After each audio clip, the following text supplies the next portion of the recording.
all that drip.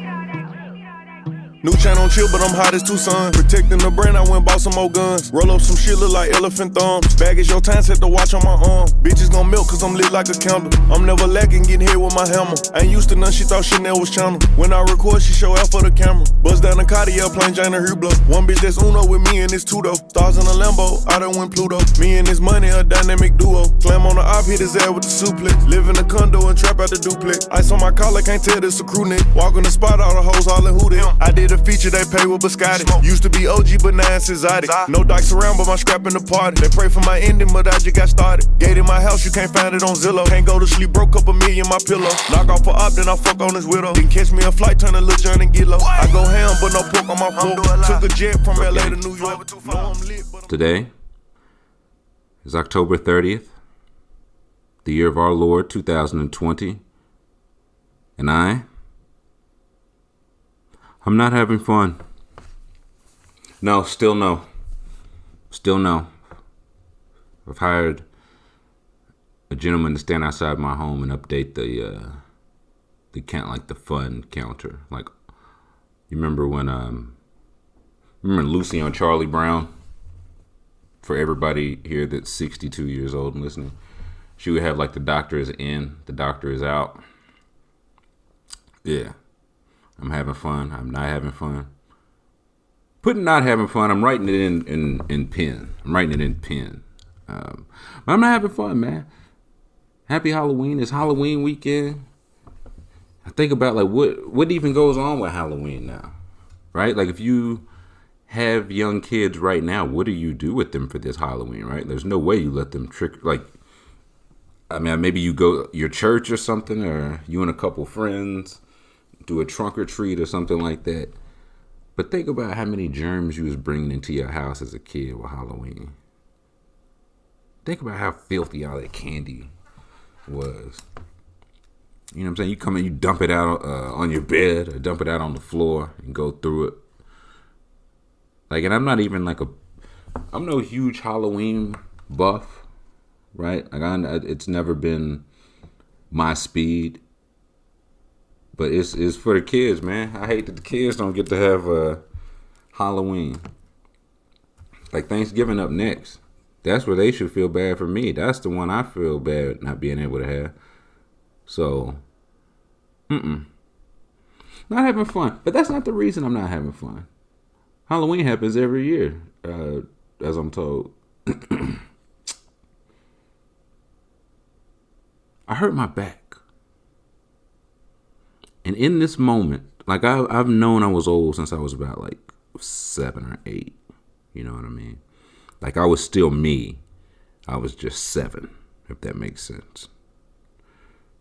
But I hurt my back, man, like not even doing nothing. I think this is the first like legitimate, like, oh, like I hurt myself. This ain't like I didn't sleep wrong and after a day or two it's gone. I didn't take a wrong step. I didn't do anything, dog, like a thing at all. And was it Tuesday, Wednesday? Man, I was curled up like a shrimp in bed. I was like, if I lay with one leg on the floor and the other one hanging off the bed, my back and hip don't hurt. But that's one way I knew I was old. You know, another way I realized I was old, not recently, or excuse me, not currently, like not just now, but recently. I was saying something about a baby cousin of mine, and nigga, my baby cousins are 30, bro. Like when your young cousins, you know what I'm saying, are also 30. When all y'all just old, basically. The game changes. So I went to my baby cousin's wedding out in Houston. I was like, baby cousin? Well, everybody 30 now. Like, you know what I mean? But no fun here. Another reason I'm not having fun. I'm not going to read this article. It's a really good article, and I'll probably post it with it. I'd recommend you read it. It's too good. Like, I can't do it justice just reading it. But it's called The Game Within the Game. It is on The Ringer, and it was written by Tyler Tynes. And it's about just black coaches, black football coaches. Excuse me. And just playing the game within the game. And I feel like every black or brown or woman or minority person like knows what that's like, and so it goes into that deeply with guys like coaches that are in the college ranks, high school, pros, and it just shows just how deep how hard it really is for like a black coach to get a legitimate shot at a coaching job, keep it, and be judged by only as fair as his peers. Like, I don't think anybody's saying, yeah, you should give a black guy a job and keep him for 10 years if he stinks. No. That's not what we're saying. But if you're going to keep Adam Gase while he stinks, you know what I'm saying? Well, he can't keep, you know what I'm saying, keep us around. But this is one portion I will read. I thought it was interesting. Quote, his data shows that from January 1963 to February 2020, only 18 different black men and 4 Latino men have served as head coaches in the NFL. So 18 black men, 4 Latino men, 22 total. During that time, 115 white candidates have been hired for a second opportunity as an NFL head coach or coordinator. From 2006 through 2020, NFL teams hired 93 head coaches, and only 14% of them were not white. There are still 24 franchises that have never had more than one non-white coach. In the time between the last 2 Super Bowls, the league hired 31 head coaches, coordinators, and general managers for open positions. 31. 24 of those went to white candidates. During that same period, 6 of the 31 coaches, coordinators, or general managers who were fired or promoted or who left their team were non-white, which means that from February 19 to February 2019 to February 2020, the total number of men serving as head coaches, coordinators, and GMs increased by only 1. So in a year, it went up for coaches, head coaches, and coordinators by exactly 1. The NFL's commissioned Harrison to write his report since 2012. Since then, teams have hired 46 white men to fill 55 head coach openings. 97 offensive coordinator jobs have gone to white men compared to 9 to non-white men. 53 of 86 defensive coordinator jobs have gone to white men, and 90%, 27 of 30 general manager jobs have gone to white men. End quote. Boy, oh boy. Like, it's one of those things, you know it and you see it. Like, you see the coaches getting recycled and making the rounds and all that. But then you hear that 22 black or Latino coaches versus 115 that have been rehired, admittedly for coach or coordinator, but like, I think that's kind of the whole point. Like, you're going to get another chance. You get another chance at coordinator, you're going to get another chance at head coach. And the whole point of it is that's all the black coaches want, just the fair shake. And it's been a historically unfair shake. Like, I look at Raheem Morris. That's right.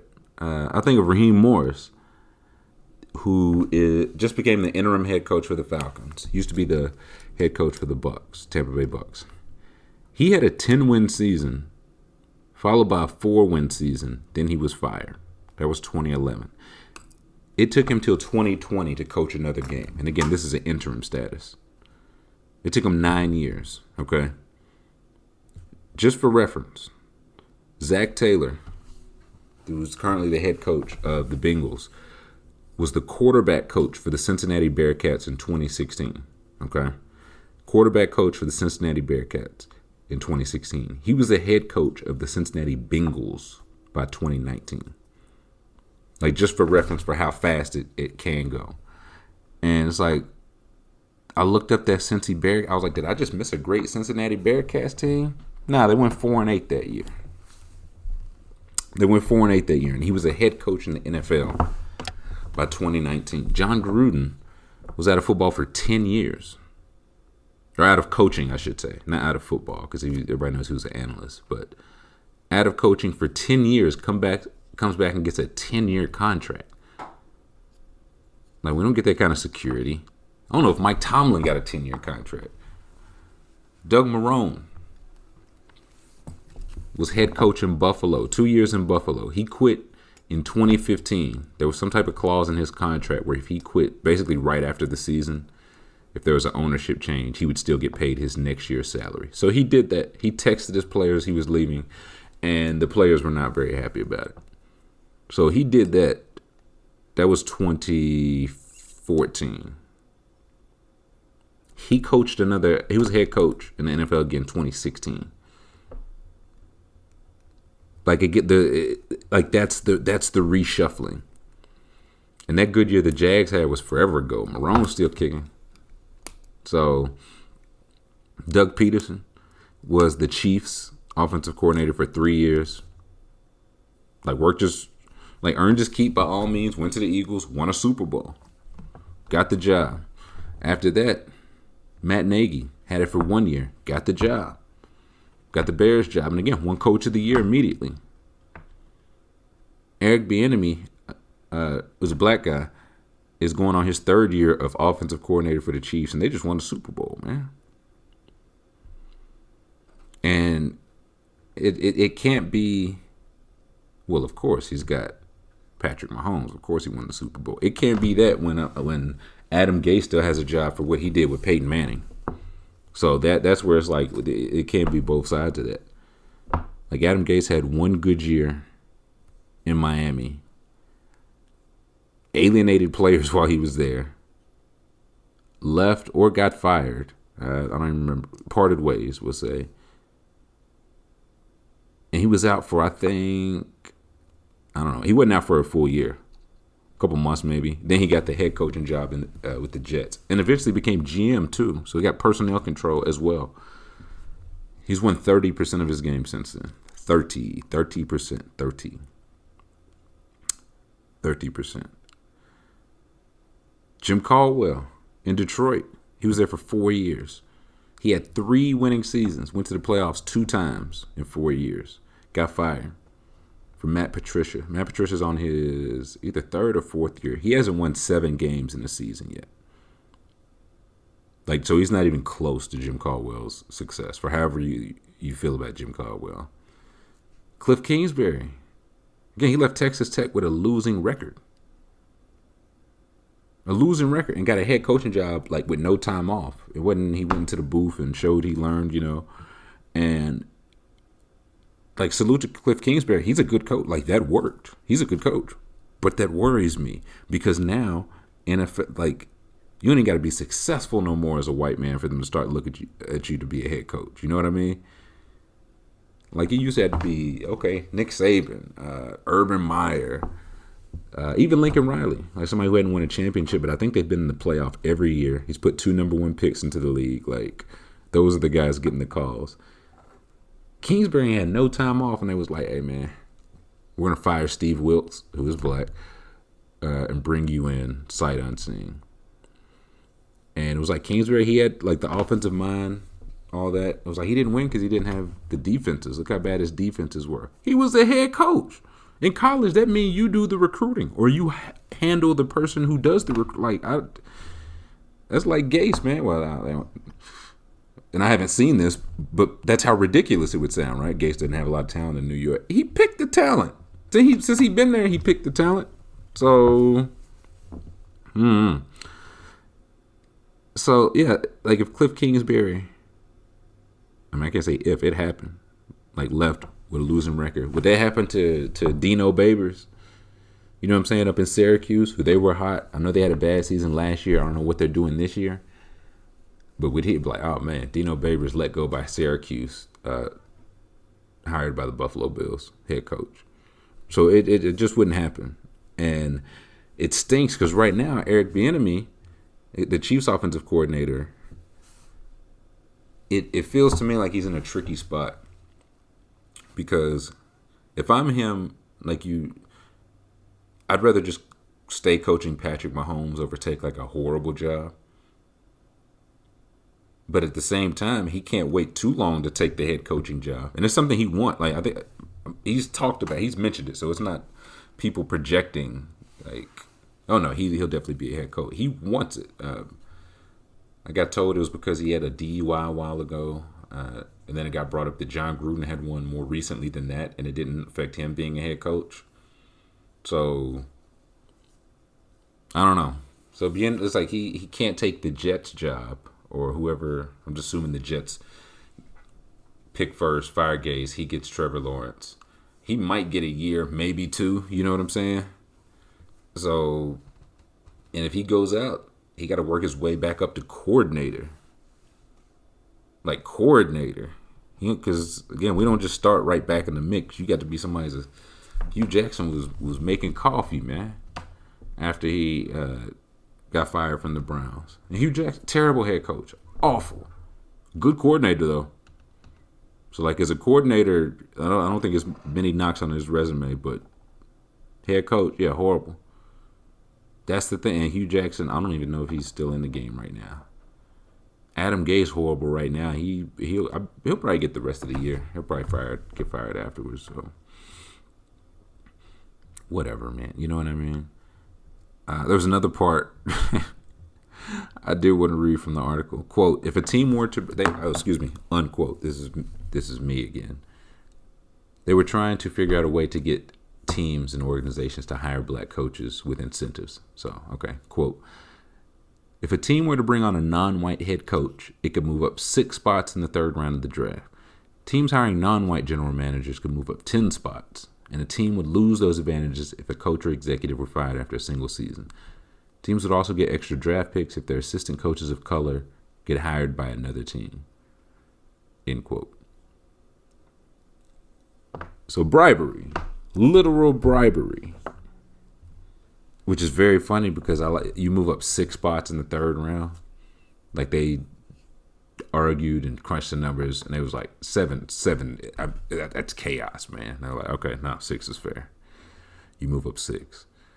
But literal bribery, that was their fix. That was their idea to fix it.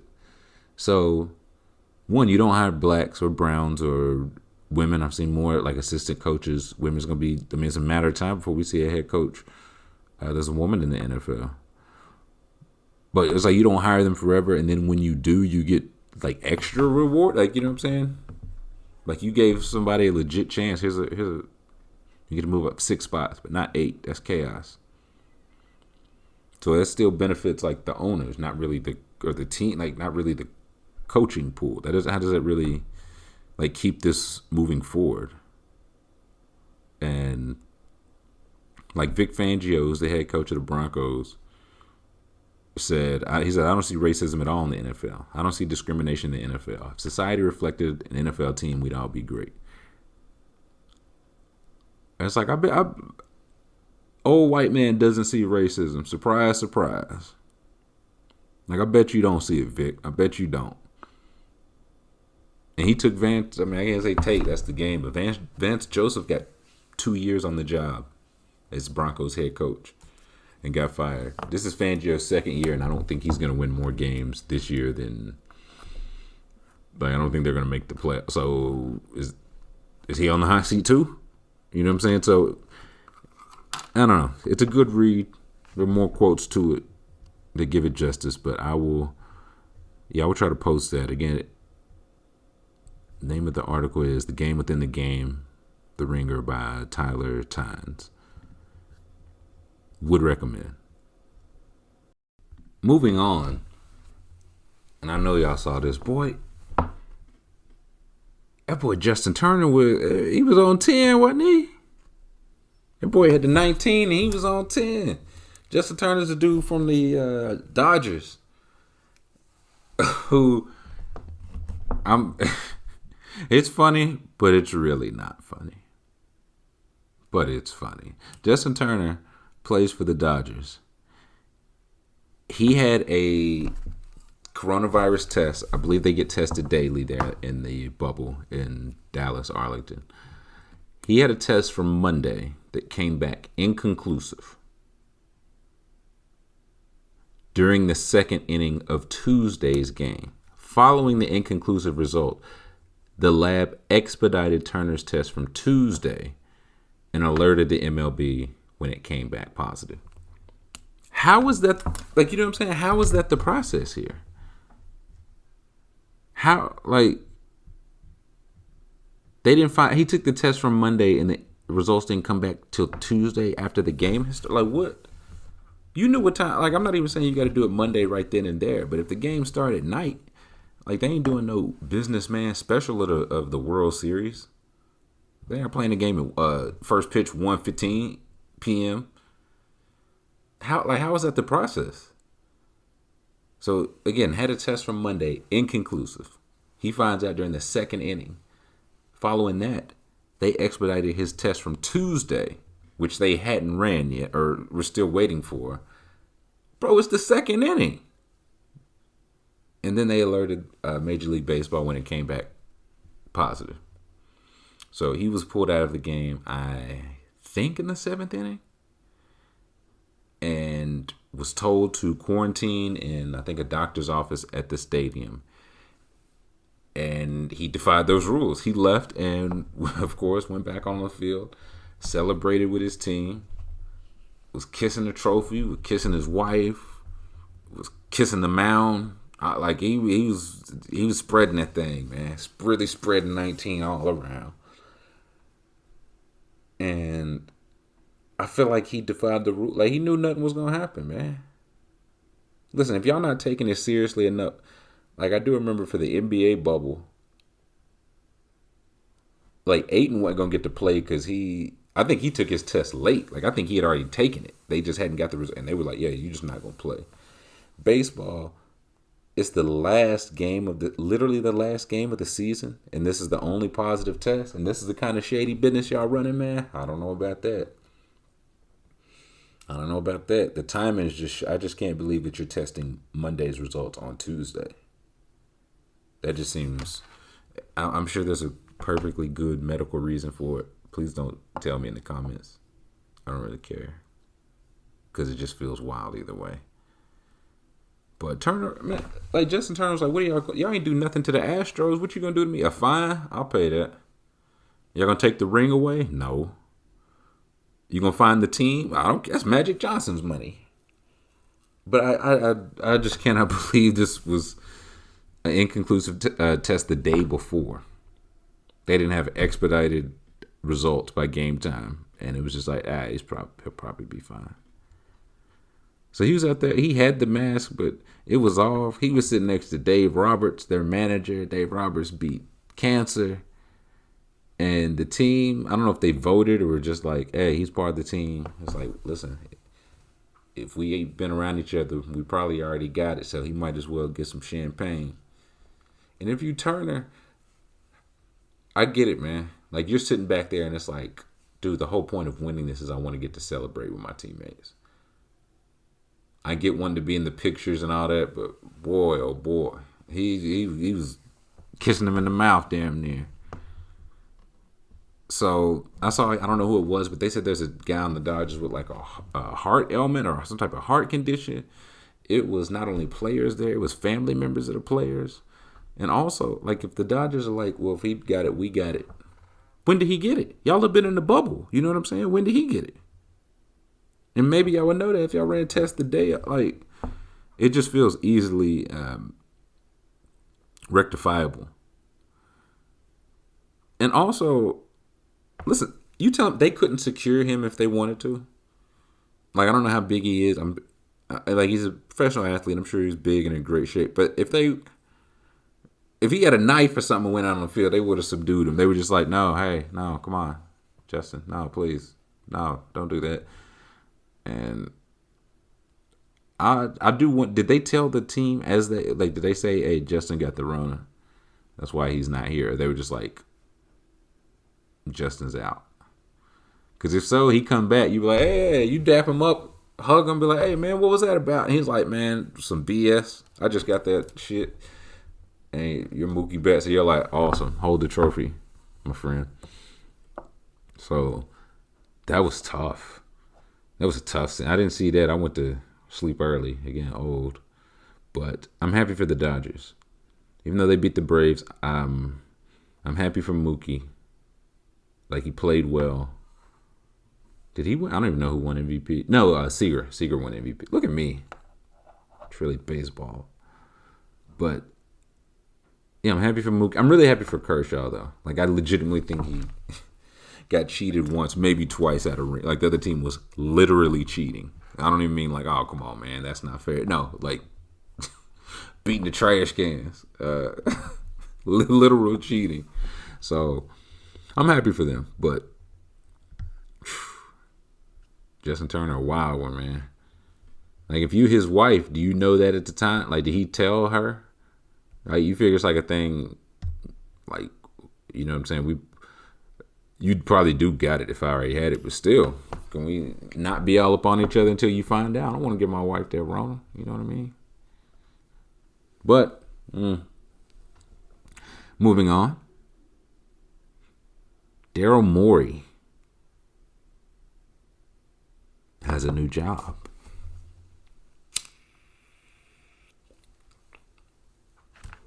That's that Morey pack. That is that Morey pack. I don't know how I feel about it, honestly. I'll say this: I do think he's a good GM. I get my jokes off at him, but I do think it's impressive. Like you see how, like these teams, the Timberwolves and the Kings, that ain't made the playoffs in 12, 13 years, and the Rockets have made it, I think 7, 8 straight. That's like salute.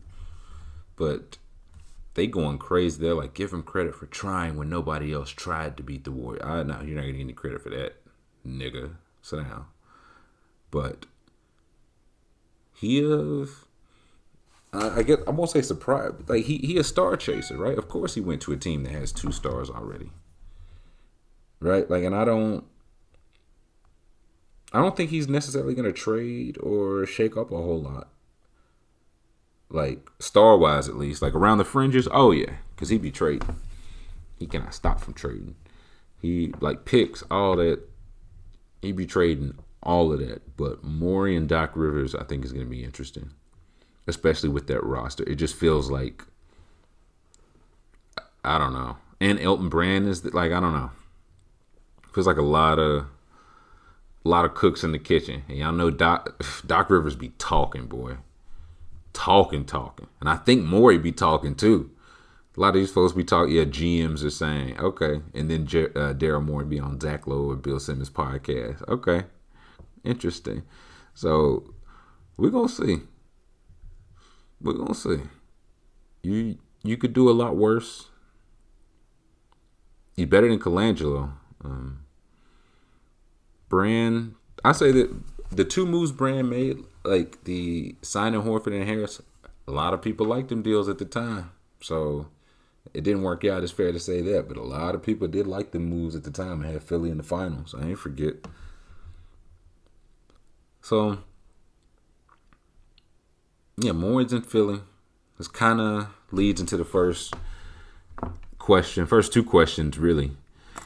And one was how to make the Rockets a contender now. Second was how the Rockets just called, you're the new GM, what's my first move? So, Morey's in Philly. Whiskers and Steven Silas step into Houston. This is a trade, I think. I don't know. Y'all tell me what y'all think. Me, Houston Rockets GM, my first call is to Daryl Morey in Philadelphia.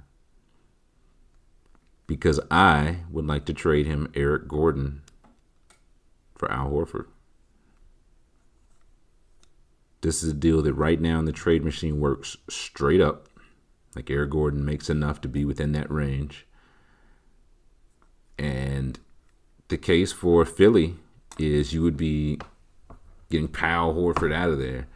Gordon is, admittedly, this past season was horrible. He missed 30-plus games. It was an injury-plagued season. He shot 37% from the field, 32% from 3. And he's got a contract with 3 years, $55 million left on it. But the 3 years before that, he was really good off the bench. And Philly needs bench scoring. They need some type of, like a guy that can score in the half court, create off the dribble next to Simmons. Like, if he gets back to healthy Eric Gordon, which I'm not sure what kind of injuries he had, if they were, like, lingering ones, like he may have, I don't know, he got, like, Ty Gurley knees, or did he just tweak his shoulder? So I think that has some upside for Philly. You just punt on the Horford experiment. You may have to send a little something else. But for Houston, Horford's deal is bad. The last year, he's got 3 years left, but that last year is not fully guaranteed, which helps a little. So he's got basically 3 years, $67 million guaranteed, 22 per, which is salute to that man's agent. But yeah, it didn't work in Philly. Put him in Houston. I just think they're going to need some type of full-time center. Like a new coach is not. I can't imagine Steven Silas would. Like he came in from Dallas. He's not like a D'Antoni disciple. I don't think. Came in and be like, yeah, let's keep doing this. Nobody over 6'2" plays. So Houston gets Al Horford. He'd be their full-time center. No more of that playing with Embiid stuff or playing with another big. He would have space, nothing but spacing around him, and drivers and kickers around him, and Russell Westbrook and James Harden. And for all his woes this year, as bad as Al Horford was and looked at times, there were multiple lineups like with Horford, without Embiid, that were either barely negative or positive. So that's where it's like I can't say he completely failed. It just felt like a square peg, round hole. You know what I'm saying? He did not shoot as well as he normally did from 3 feet to 10 feet, which kind of makes sense. Like if he's playing with another center, there's just not a lot of spacing. Like there's already another big defender down there. And from 16 to 3-point range, he shot poorly. I don't think he's not going to take that shot in Houston. I do think Silas will keep that up. Like if you're going to take a shot that far away, just make it from 3. Just keep shooting threes. So they need some type of legitimate, quote unquote, legitimate big man. You can't ask PJ Tucker to guard Anthony Davis for 45 minutes and take 9 threes a game and hit 41% of them. Like you need some type of counter punch. Like Horford can run a little offense for you. If he gets a mismatch, he can score over a smaller guy.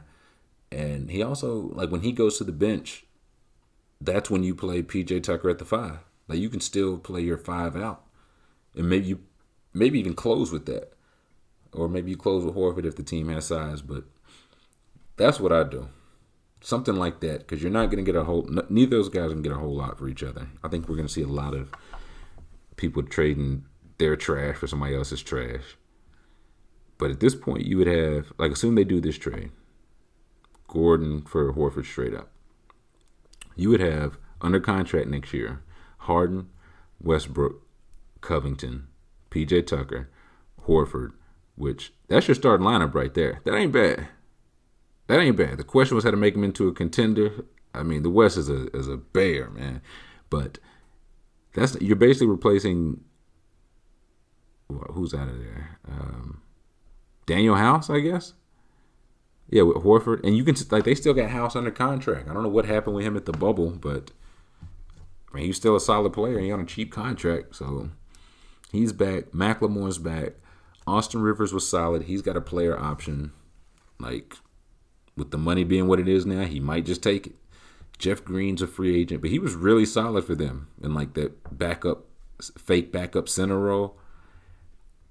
I think you like bring those guys back. I think they're gonna have like mid-level exception. I would try to get there's like Wesley Matthews out there, Justin Holiday, Torrey Craig, like another 3-and-D guy, or it'd be I just think they need more size, man. And there's a lot of bigs like Aaron Baines, Ibaka, Marc Gasol, Myers Leonard, Paul Millsap. Like if any of those guys are willing to come play bench big minutes, I'd be fine with that. So, like they went out bad this year for sure, but Russ was not in great shape. I think he was like injured, not like he came in with a belly or something, but he looked terrible. The Daniel House situation was whatever that was. D'Antoni had a foot out the door. Like there were grumblings he was going to the Pacers, and they were still in the playoffs. So I think he had a foot out the door. Morey probably knew he wasn't long for the job. So it's like some fresh blood. I don't think it's a bad thing. I don't think they need to blow everything up, not yet. But after this year, if you don't, oh yeah, Harden got to go. Maybe even at the All-Star break. But I'm willing to like run it back with that. Because again, Horford can hit threes. Not a great 3-point shooter, but he can hit them. He's not going to mess up your offense. So those would be my moves. I feel like they could probably get maybe 2 games in the second round now instead of 1. Real contender status. But enough of me and my off-key caterwauling. Let's get to some questions. I guess the first one was technically the Harden one. The Rockets one. But they don't really count, you know what I mean? The first real question, let's see what we got here. From JTR. JTR says, now that you finished The Wire, who from that show would be the last person you want to piss off? There's a couple people that immediately come to mind. I'm going with Daniels, though. And I'll tell you why. Because you cannot favor your way out of anything with Daniels. You're not going to, hey, you scratch my back, I'll scratch your... He's not playing that game. You know what I'm saying? He's not playing it. Like he can't be compromised. You saw how they realized how dangerous he was when he could not be compromised. He would not juke the numbers. So I'm going with Daniels. I almost went with McNulty because he's lawless. Like, you don't want to piss him off just because he don't play by no rules, man. But I kind of want to piss him off so he could charge at me and I don't know, I was going to say shoot him like Presbeluski. But I hit him over the head with a tire iron or something at the very least. But anybody else on the force, I feel like you can snake your way out of it, man. They just all looking to scratch each other back. Marlo's an option too, just because how seriously he takes his name. But I feel like you already know that. You know, you stay at a beef. You know how you don't piss off Marlo? Don't say his name, right? Ain't no reason for you to be talking about him. He like that old wide receiver from the Colts. Anthony Gonzalez. Yeah, him. That guy. But yeah, that was Marlo. Marlo Harrison. Next question from El Broad. To have a persuasive speech to do for school in a few weeks. This is also a couple weeks. I went back to see what I missed because last week was deep dive. So I hope I'm not too late, El Broad. I have a persuasive speech to do for school in a few weeks. I jokingly thought about doing it on why someone shouldn't be a sports fan, but now I'm actually considering it. Thoughts? I think it will work. Y'all heard me make the plea for years. Like, you just got to wrap it up in a couple like main points. Like, you just have to hammer home that it is the worst investment that you can make. It is the single worst investment you can make. Kids probably number 2. 1A and 1B. But more often than not, this is not a choice made by logic or even choice, really. It's made by proximity. That's how you get your sports team. Either you or your grandfather was born 2 miles from the old stadium, and that's why you a fan. And you are making the biggest investment of your life with time, emotions, money. I say bigger than kid because you don't have kids until you what? 16, 17 years old? You're a sports fan from the time you 4 or 5. If not sooner. Like, what's your earliest sports memory? My earliest sports memory. The one I really remember vividly is watching the Reds play the Braves. Because I was like, Deion Sanders is playing. But he also plays football. That is awesome. So I'm like, and I think I was, gosh, I don't know what I was when Deion played there. I don't know. But that's like the first vivid memory that I have. So for most part, it's proximity, man. If you got to 18 years old, did your research, was like, I decided I'm going to be a fan of the San Antonio Spurs. It's like, okay, you did your research, man. Somebody put that shirt on you when you was a baby. And that was that. I think the second bullet point you need to get into is, you know why your weekend feels so short? You know why it feels like you leave work on Friday and go right back to work on Monday? because you're giving 8 hours to football on Saturday and 8 hours of football on Sunday. And then it's Monday again. I'm not kidding at all. Take back your time, man. Take back your time. College football now, I watch Kentucky, man. Like, that's the team I'm a fan of. I don't really care what Clemson does to Villanova. I'm just, you know what I'm saying? Does Villanova, I feel like I've never seen Villanova have like a football highlight. Do Villanova have a football team? But, yeah, take back your time. The third bullet point, this is just for me personally. I find it harder and harder to get mad at college athletes because they're literal kids to me now. And I can't really get mad at pros because it's like they don't care about the team. Like, you know what I'm saying? It's player empowerment. They don't care about the team either. Why would I? Why should I? And you know what I'm saying? It goes for some of the players, but I mean they're more so for the owners. Like, if you don't care, if you're not going to put up the best product, you're not even going to try, man. We got Giannis and a chance to win a championship, and you like, nah, we'll take that first round pick and second round pick for Malcolm Brogdon. That won't help us at all this upcoming season when we're trying to win also with Giannis. So, like, a team got to be worthy of your fanhood.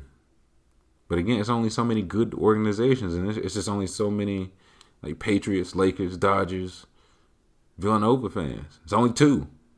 It's me and it's True Ballins. It's just us two.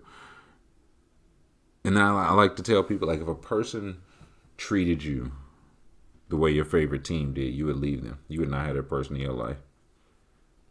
You go back to them in a moment of weakness. But then you'd leave again, and you'd stay strong. And you wouldn't stay because it's like, it's got to work out, man. How can I quit this? I was born 4 miles from her. Or from him. Or who, you know what I'm saying? That's how stupid that sounds. That's how you sound rooting for the Cincinnati Bengals, man. Imagine. Just imagine. Hold on now. Eminem's got a fudge brownie with Is that a cosmic brownie with M&M's is what I'm reading. Hold on a minute there, player. Yeah. So I think you should. If you didn't, I hope you did it. Or if you still have some time, I hope that gives you something to consider, broads. I think you can make a decent speech around it. It's really not. It's not a hard argument to make. People will hear it and be like, "I agree, I agree, I agree." I don't think I can stop. It's an addiction. You can. That's your bullet point right there. It's literal addiction. It is addiction. Your team, somebody miss a shot on a Tuesday night. Your week is wrecked till they play again Saturday. So, next question. What's a conspiracy theory rabbit hole that you've gone down far enough that you might have just bought into? Quite a few. My YouTube algorithm was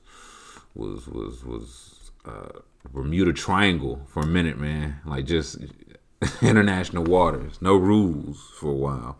But honestly, this is one. I think this one's true. Like, not even kidding. I think there's something to it, I should say. I think Babe Ruth was black.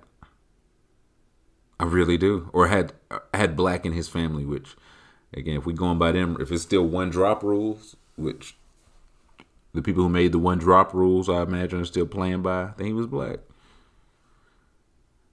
Did a little research.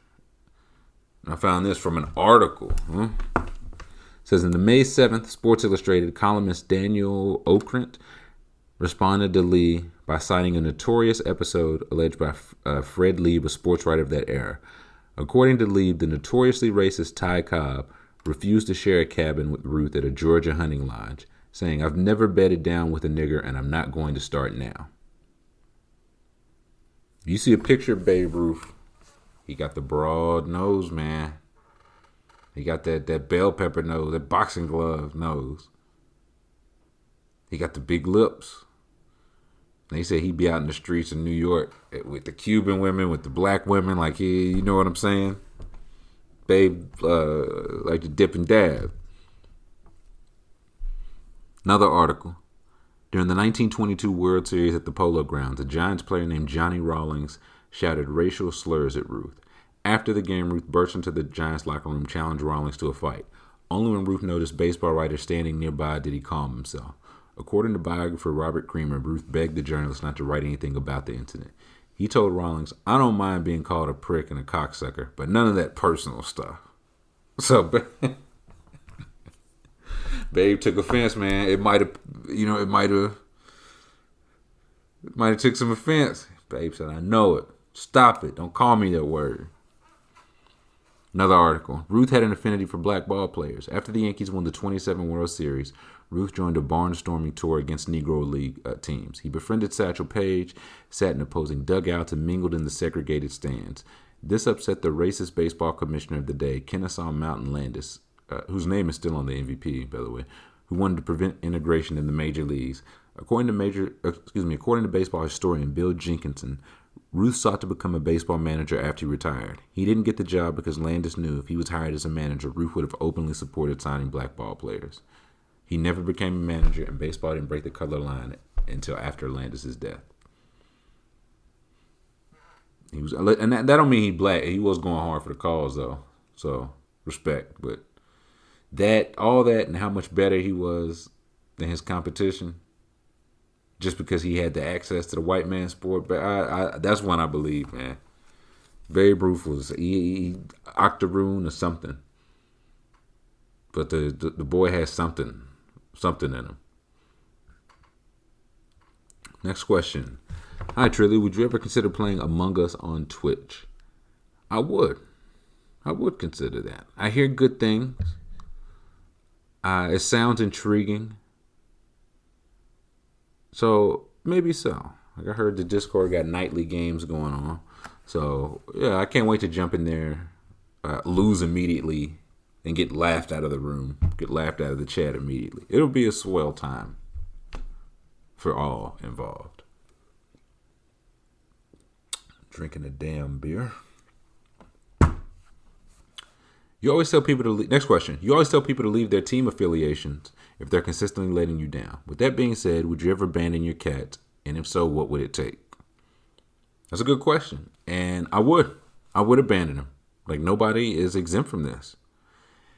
They would definitely be the hardest to quit.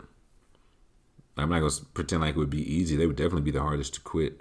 But before that, the Bengals was the hardest to quit just because it's the most investment, man. Like, they were so bad for so long. It felt like spending your time at a slot machine. It's like, as soon as I leave, somebody else they're going to win 15 games, win the Super Bowl. And then the day that you realize, it's like, wait a minute. The game is rigged. The slots are rigged. This is all rigged. Nobody wins but the house. Once you realize that, you just get up and walk away. You don't even care what happened at the slot machine no more. The money I put into there is gone. I'll never get it back. But going forward, so if I gotta, it was tough to cut ties with the Bengals. They ain't have no success. Kentucky, we've had a little success. It's like the most successful run the football team has had in like 40 years. Going on like currently. Basketball team has won 3 titles in my lifetime. So it's people advocating like take away the Adolph Rupp titles, the old where before black people could play, or before he recruited black people. Take them. Listen, I got 3. Like, you know what I'm saying? So I'll take them 3 or 4. I don't know how many he got. But yeah, they could get the boot. They could get the boot. I do think it would be a little bit tougher because it's like just what goes on in any college sports. I just can't stay mad, man. Like, I'll be so mad. Like, Kentucky will lose a tournament. I'll be so mad that night, and the next day I wake up and I'm 5. It's like they're literally 19. You know what I'm saying? He did try to miss that shot. You know what I'm saying? He got to go back to his mention's gonna be hell. He ain't getting paid for it. You know what I mean? I can't get that mad over a kid, even when they lose or make a bad play. But I will say I did watch to see how the coach, John Calipari, coach of the basketball team, and Mark Stoops, coach of the football team, handled this summer. Like all the protests, the fighting back, students speaking up, and they said and did all the right things. So, so far. But that was a big step, right? Like actively knowing that the coaches of these teams are like admitting that this stuff is going on, encouraging their players to speak on it, standing with their players as they speak on it, and trying to make change in the way that they can. That's important. It would be a lot easier to walk out on them if they were talking like Dabo at this time. You know what I'm saying? If Mark Stoops was, I'll quit before I pay the players. So credit to them. But yeah, they could be quit. Any kind of, I mean, I hate to go there, but like the Penn State Sandusky, if anything came out like that, where it's like they knew what was going on and either enabled it or let it slide, that's where it's like, nah, it ain't a football game in the world I want to root for that bad. So yeah, anybody can get left over here.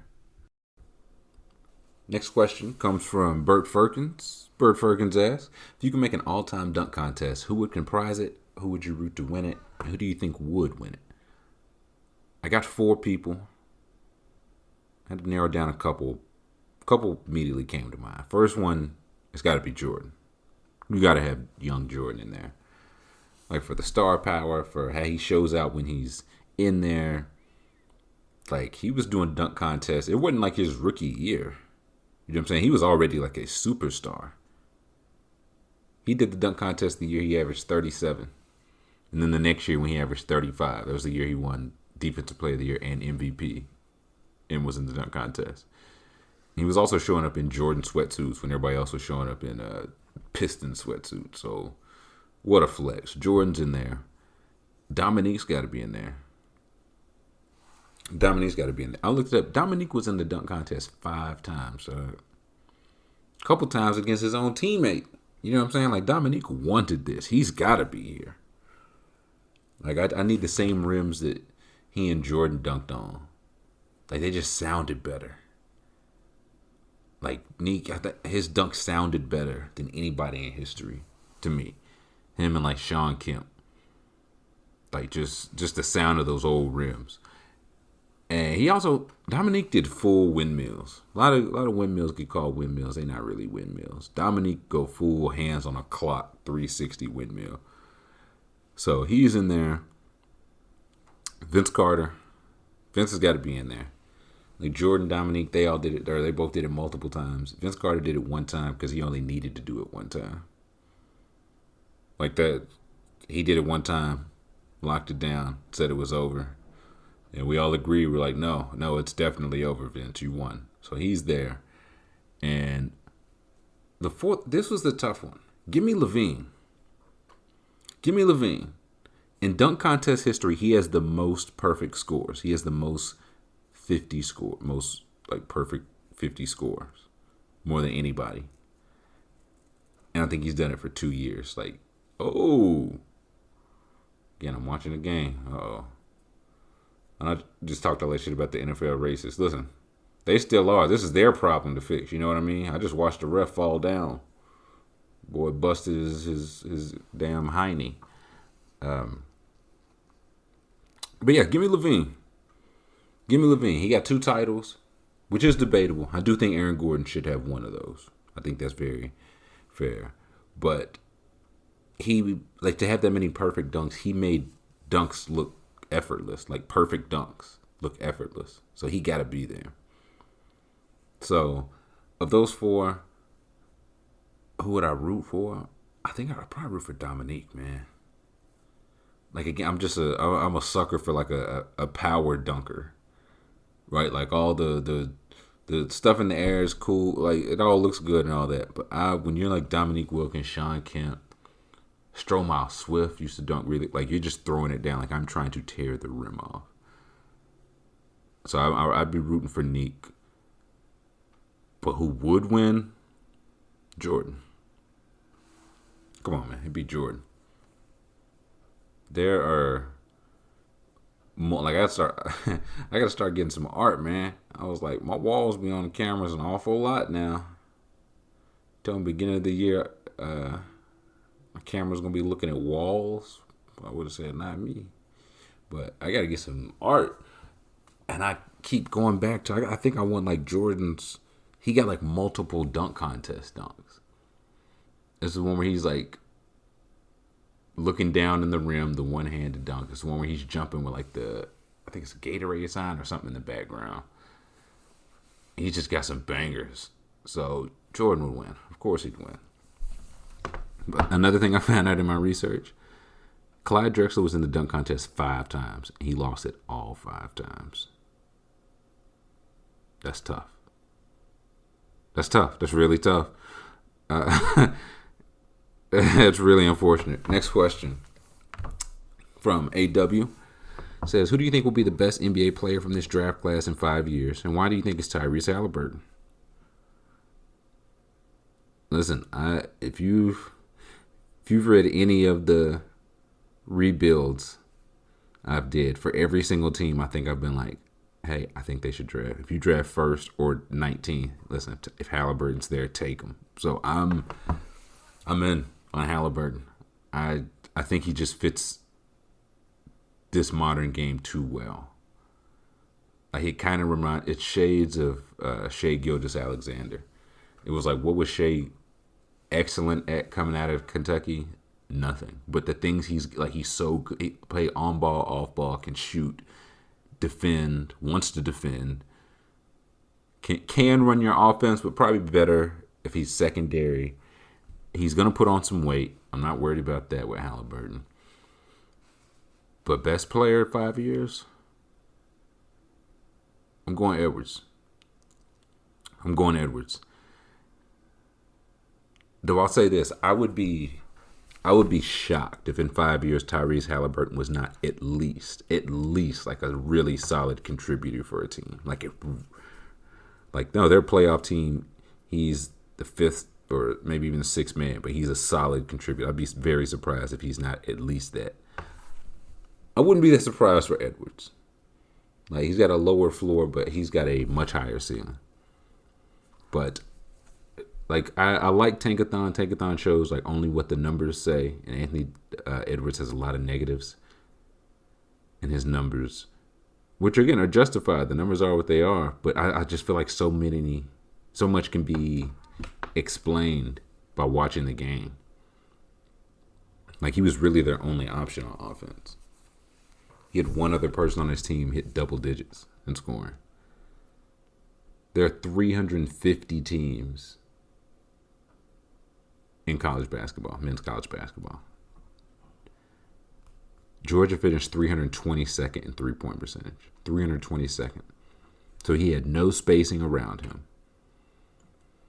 Wasn't a great passer, but he averaged more assists than turnovers, which is kind of remarkable considering how young he is. He's a score-first guy, and the team around him just wasn't really that good. So it's a wonder it wasn't much worse. It's about like 1-to-1, which is encouraging to me. But I see the people that don't like him, they say like it's some Wiggins to his game. I can see it. I see it. The passiveness, you forget he's on the court for a while. He'll have like an obviously smaller player or slower player and just doesn't like take advantage of him, because physically there was no match for him in the SEC. Like, no match.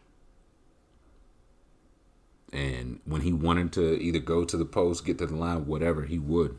And when he didn't want to, he would settle for jumpers that he would miss because there was 10 hands in his face because their spacing was trash. So in the pro, like, he needs work defensively, but he was such a big part of that offense. And his coach was Tom Crean. You know what I'm saying? So I think he can get to competent defensively. Like, he's athletic enough. He's got the long arms. And what it ultimately comes down to, I think he likes talking shit too much to go out like Wiggins. Like, when he played Kentucky, he hit a couple buckets against Ashton Hagans, who was like rocking the baby, putting his hand on the ground, showing like how small him and Maxey was. So I think he ultimately likes doing that stuff. Like, Wiggins not a shit talker. Like, it's not bad. It's just I don't think that's his personality. Anthony Edwards like talking shit. Anthony Edwards like hanging out with the rappers You know what I'm saying? No, he from Atlanta. He like all that. I think that'll push him a little bit more than Wiggins. And I just think he has enough going for him. And like I would take him first. And if he goes into that situation, he won't get all the focus. He won't get any focus. It'll be Cat first. It'll be D'Angelo first or second, and Malik Beasley third probably, then Edwards. So he would have a chance to. I feel like he could really see some favorable matchups. Like great athlete. Again, he's NBA. He's like 230. He can play like physically in the NBA right now. So. And I think him coming in as third, fourth option, I think it'll be good. He won't be handed the offense. He'll have to, earn his touches, work for it. And he's also a thing that I don't think shows in the numbers. If you just watch, he's just really comfortable creating for himself. And I think there's a value to that with where the game is headed. Like it's almost like you cannot be a star or star level player if you cannot at least like create for yourself comfortably. He can do like pull up off the dribble, get to the rim, pass a little bit. He's not elite at it. He'll have to work at it, but he does have that, and I think it's a good thing. So I'd bet on him being the best in 5 years. Right, and another NBA draft question says, "What's your NBA mock draft look like, and how many teams will fuck it up this year?" Man, I don't even have a mock this year. Like I wouldn't even know where to begin. Like, especially this year, there was no tournament. I didn't get to see that. Like, the top 4 picks didn't play that much ball. You know what I'm saying? I watched a good bit of Anthony Edwards, but no tournament. LaMelo was overseas. Denny Avdija was overseas. James Wiseman played like 2 games. So, I couldn't even comfortably do a mock. I will say, I think I know. Like the other day on Twitch, we were talking about, like, as a GM, I think it's nobody hits everything. So I feel like you have to find your weakness. Like, find where you would strike out. Like, find the players you're going to stay away from. Like, if I strike out, it will not be on, like, an old guy. Like, a guy that cannot defend or cannot shoot, and you're trying to think he can. Like, for this draft, I would say Obi Toppin, man. Like, for where he's being projected, it feels like teams like overlook a glaring weakness. And that's why, like, if Anthony Edwards has, 10 negatives, are they 10 like small negatives? You know what I'm saying? Like, Take Thon got the 1, 2, 3 negatives. Like, Obi Toppin, he's a sophomore. He about to be 23, man. And he wasn't playing in a great like, the conference was fine, sure. But you 23. You know what I'm saying? You playing against 18-year-olds. I just don't think he laterally will be able to defend. Now, offensively, he's very good. And he'll get better defensively. Like, with reps, he'll get in better shape. So, maybe I'll eat crow. You know what I'm saying? But it just feels like a red flag. You cannot really move your hips to defend like that in the whatever conference. And you're going to be playing it's going to have to be 4, right? Like, he's not defending any 3s. It's going to have to be 4, and he's not big enough to defend 5s. But, like, you got to look at who playing 4s now. Like, I just think, like, not even the stars. Nobody can guard the stars. But, like, he can't guard Tobias Harris. Like, I'm trying to think of, like, just some 3-4s that are solid. I don't think he can't guard Harrison Barnes. I know 92% of the people that follow me think they could. But he ain't got nothing for that. Matt Ryan just ran in a touchdown, boy. Panthers, sheesh. I will say that going into the draft, and it sounds weird to say, but hear me out. I think shooting is being a little overvalued. A little overvalued. Just in the sense that I think now, in this NBA, you need, like, your guy, he has to be able to create his own shot. It's just too, like, a 3-and-D guy, you Robert Covington or whatever. You Duncan Robinson. Like, you just that you run around and contest, or if he's a 3-and-D, if you know Robert Covington not putting the ball on the floor, you can just close out hard knowing he's not going to drive past you. You know what I'm saying? And it's like, yeah, 3-and-D, like, their value. I'm not saying they're not. But if it's like, okay, he's a great shooter, but he has no put the ball on the floor skills, versus a guy who's like, okay, he's a decent shooter, but he can put the ball on the floor a little bit, I'd bet on the second guy. I just feel like we just see, like, the Heat, the only way the Heat were able to even stay in it was because, like, they had Butler. You saw that, like, they lost Dragic. That hurt. Guy that could create his own shot. Harrow could create his own shot, was just missing him. Kendrick Nunn got some time because he could create his own shot. Bam can, but even then he was hurt, missed a couple games, wasn't playing 100% healthy, but, like, that kept him in it. For the Lakers, it was really 80, LeBron, Rondo, but when you only have those guys do it, you kind of don't, like, when you have guys of that level. And that's why I think, like, most teams don't have guys at that level. So I'd bet on a guy. Like, again, I think Edwards has a decent enough handle. I don't think his jumper's broke. So, yeah, I'd stay away from Obi Toppin. I'd stay away from Precious Achua from Memphis.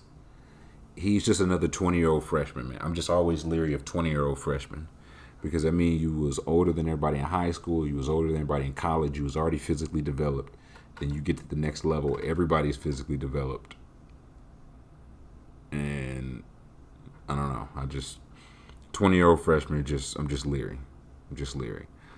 So, mock draft, like, I really only know the UK guys. I looked at Tankathon to see where they're being projected.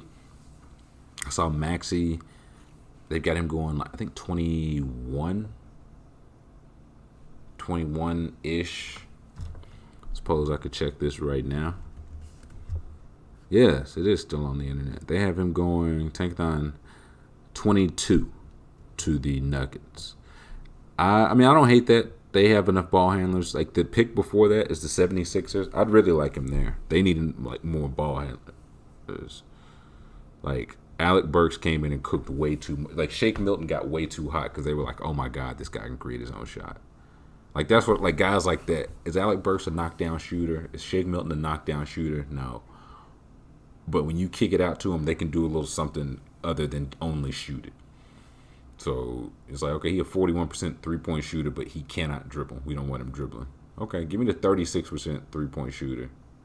They don't take as many because he can pump fake, drive, and find somebody on the drive. So Maxey going late teens, early 20s. That sounds about right. Like, he's a solid ball handler. He shouldn't run your offense, not yet at least. He's really good finishing. He's one of those guys like, wow, he's moving way too fast as he gets toward the rim, but he still finishes. So, yeah, I'd like in theory, I'd like him in Philly just for that off the bench. But Doc Rivers doesn't play rookies, I believe. So, awesome. I think Portland, Dallas, anybody that could use just another ball handler off the bench, I think he could help. For the other Kentucky guys, they got 3 in the second round. I see Emmanuel Quickly, 51 to the Kings. I'm a little surprised to see him that low. Like, I know this is a weak draft. I thought that would help him out. Like, he came back. Like, he's a 5-star guy. Did not have a good freshman year. Came back sophomore year and got better at everything. Similar to P.J. Washington. Just what improved from year 1 to year 2? Everything. He was in better shape. He shot better. Handled the ball better. Passed better. Defended better. Won Conference Player of the Year. So, him at 51 to the Kings, he feels like a guy to me. You get him in the second round, he cooks in a summer league, and you're like, oh no, he can play some bench minutes right away. Maybe not a lot. He does have to get stronger. He's not a perfect player, but again, we're talking about the picks in the 50s. If he makes your team, that's a win. They got Ashton Hagans going to the Nets, 55. I think that's a great fit in theory. Like, you can't plan for any kind of fit with a pick in the 50s, but he can really defend. Like, he's going to be he's a point guard. He can really defend. Like, when Anthony Edwards was cooking Tyrese Maxey, it went too quickly and it went to some Hagans. Like, even size advantage. Because Hagans, like, 6'3", 200. He kind of reminds me game wise of Patrick Beverly. Like his best case scenario is Patrick Beverly. He should not be running your offense. He can bring the ball up, but shouldn't really be running it. He's just not the shoot. Like Patrick Beverly can shoot. I don't think he gets enough credit for what a good 3-point shooter he is. And Ashton hasn't been a good 3-point shooter. But his free throws shooting, he's in the 80s, which is a good sign that maybe he'll pick it up. Like his shooting stroke's not broken. And he would have wide open looks in Brooklyn, in theory. They got Nick Richards going 57 to the Clippers. Again, that's another one that just feels like some just into the bench depth. Just another big body. Another guy came back 3 years from sophomore to junior year. His body and his game developed. He shot, I think, 75. He's shot really well from free throw this year, which gives some hope that maybe he could add a corner 3 to his game. So those feel, again, a little low to me for a weak draft, but as I said, I didn't watch a whole lot of college ball, and there's a good bit of foreign prospects that I just don't keep in tap with that. Like I'm looking now, they got Avicia's 1, LaMelo played overseas, Killian Hayes is 3, and a couple more later in the draft, much more later in the draft. So I don't know. That's my mock draft. Next question. Truly hypothetical for you. If you had 1 year of doing nothing except for training in one of these specific areas of expertise, which would you choose and why? Clarification. All you do is train. You have a training staff with meals and workouts, etc., to put you in the best position possible to succeed. You are devoting your life for 1 year to your choice. These are the 3 choices. Choice number 1, train to be a kicker and make an NFL squad.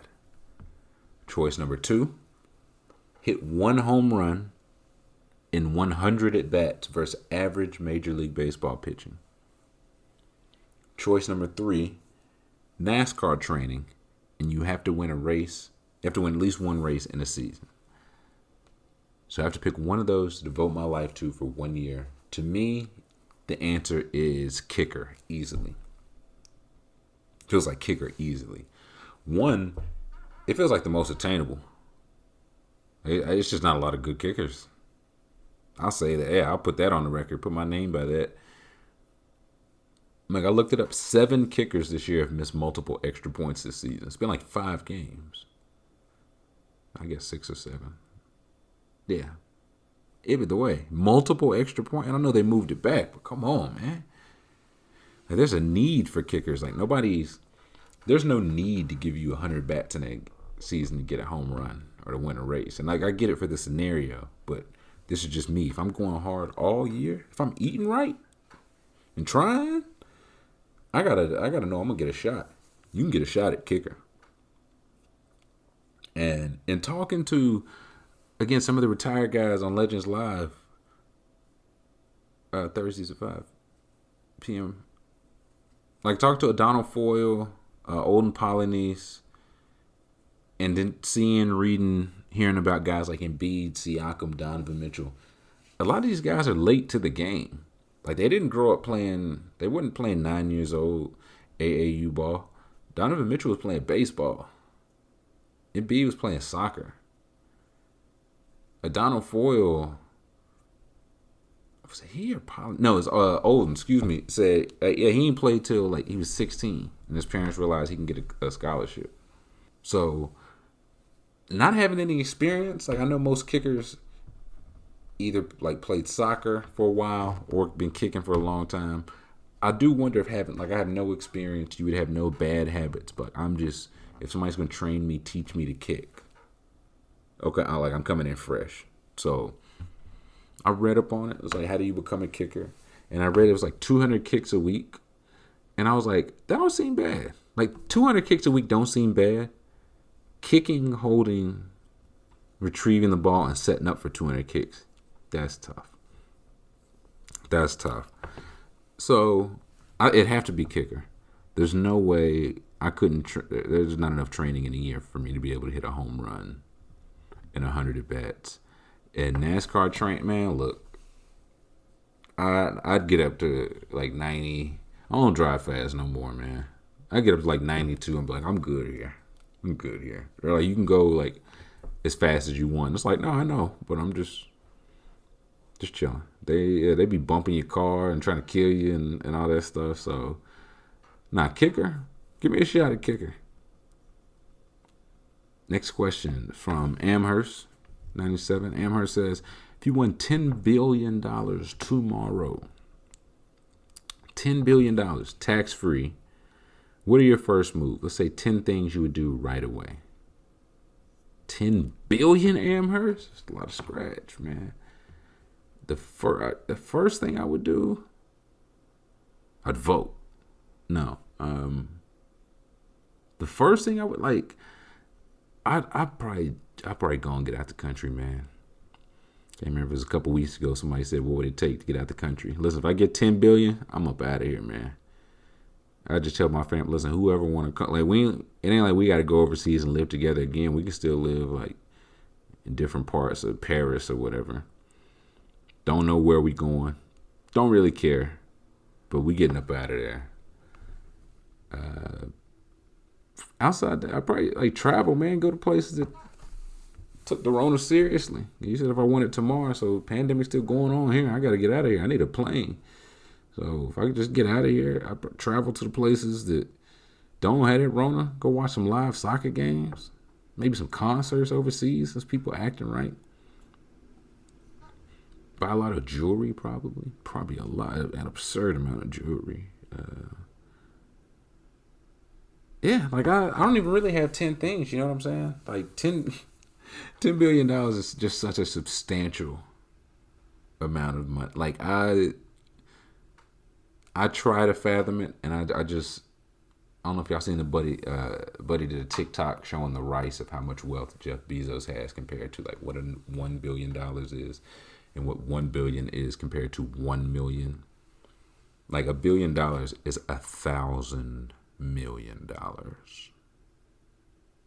and I win $10 billion. You know what I'm saying? So it wouldn't. My life wouldn't change a bit. No, it'd change a lot. I just wouldn't really.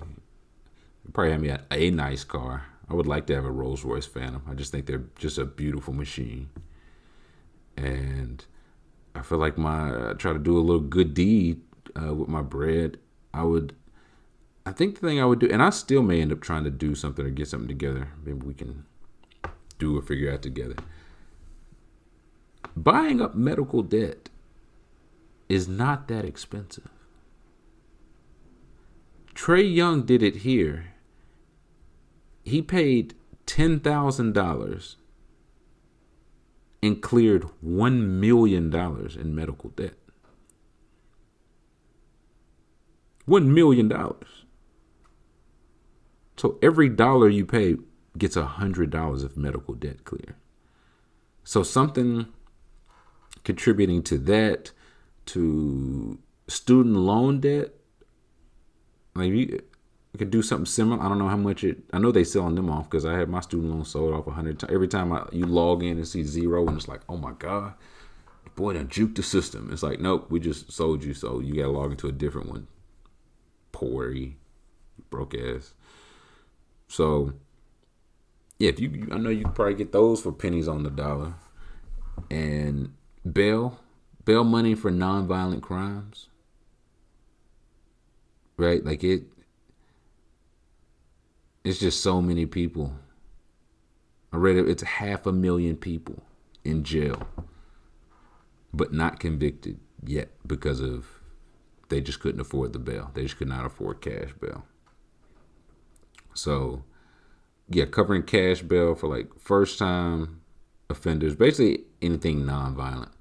Like if you know the Khalif Browder story, he was in jail for months and months, and I think ultimately years, because he was in jail over allegedly stealing a backpack. So it's like, again, even if he stole the backpack, even if he was guilty, he don't need to be like, he'll have his day in court, and after that, whatever happens. Here's no need for him to be in jail for stealing a backpack like $300. You know what I'm saying? If he even like, there's just no need for that, and it just doesn't really feel fair, right? To just, I can't say have your life ruined, but boy, it really cuts your legs out under you. If you, God forbid, if you ever, one, get sick, two, decide to go to school, or three, get locked up over something. Like, again, you getting arrested, you see how the cops are. Like, getting arrested over something that don't tell me nothing about a person, honestly. But you keep them in there because they can't afford cash bail. So that would be my good deed, man. Because, listen, if he cleared $1 million worth of medical debt with $10,000, right? Like, if I just committed one of my $1 billion, or even one of my $1 million would get $100 million of medical debt. I would do that. I would have that set up. I'd be like, only my interest. Yeah, my interest just goes to those three things. It would just keep making in perpetuity. Like, if you got the medical, like you got sick, like, boy, oh boy, you got sick and had the nerve to not have insurance, you owe $747,000. And you know it's not about the, oh no. Did Julio, oh no. That ball was right in Julio Jones' hands in the end zone. I gotta cut this game off. I know my mention's hot right now. But yeah, you know it ain't about the money. If you could sell it off for 1 to 100, like, you know what I'm saying? Somebody owe me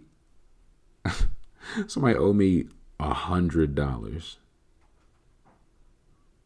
You're like, hey man, yeah, they ain't paying me $100. And you come up, it's like, hey, I'll buy that debt off of you for how much? $1.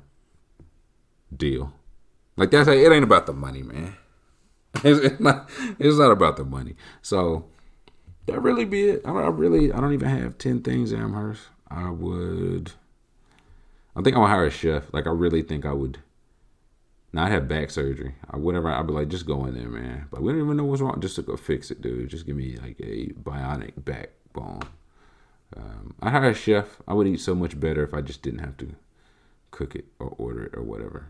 I would, like, it's in front of okay, listen, it's here. Yeah, sure. Physical trainer, I don't know about that. You know, I got $10 billion. You know what I'm saying? Who I got to be in shape for? You know what I mean? But yeah, I don't have 10 things, man. I'm a simple man. I probably I would just buy. I'd buy EA Sports and just make them make an NCAA game. Like, I demand you make an NCAA game. I'll do petty things like I guess not even petty, but it's like, I will make the game or I'll lay everybody in this bitch off. I'll fire everybody. It's almost Christmas, Whiskers. Yeah, it is. So y'all better make a decision soon. Humbug. But that's really about it. Next question. If you hypothetically got to start your own football team and got to pick 3 current players from any team to start, who are you picking? This one and 2 immediately came to me. 1 and 2, that Patrick Mahomes and Aaron Donald. I think they're the 2 best players in the league. I think they should be the only 2 99s on Madden. But Madden's like, no, we think we should have 114 people being 99. And my third pick, I'm going Myles Garrett. I want to strengthen my strength because I know with those 4, like my front 4, if I've got those 2 in my front 4, I can generate pressure. So if I got average cornerbacks, that makes them a little bit better. it makes a blitz a little bit more lethal, knowing y'all can't handle when we blitz or when we send in 4. If we send 5, 6, 7, or whatever. And I think that helps build out the back end of the team. Mahomes just need offensive linemen, man. We'll get him some offensive linemen. So give me Mahomes, AD, Aaron Donald, Myles Garrett, and 7, 8 Super Bowls, 9. Next question. I'm asking for your help in naming my new puppy. He'll be coming home next week, and I'm stumped for ideas. I'm from the Boston area, if that gives you any type of start. I've got 3. The first one, the N-word. The second one, cocky. So when you yell it, it sounds like car keys or khaki in your terrible accent. No, or chip for all the championships. I don't know, man. Like, it's tough to like. I really do think you gotta look at the dog. You gotta see what the dog looks like. You know what I'm saying? Does the dog look like a rover, or does he look like the N-word? You know what I mean? Just really get a gauge on it. But I'm just generally bad at naming things. Like Bird Box. Hey, another movie I've seen. In Bird Box, when she named the kids boy and girl. I was like, nah, that checks out. I was like, that makes sense. No, I know who's who. Him, yes, he's the boy. And the other one, yes, her. Yes, she is girl. So I hope those 3 give you a little something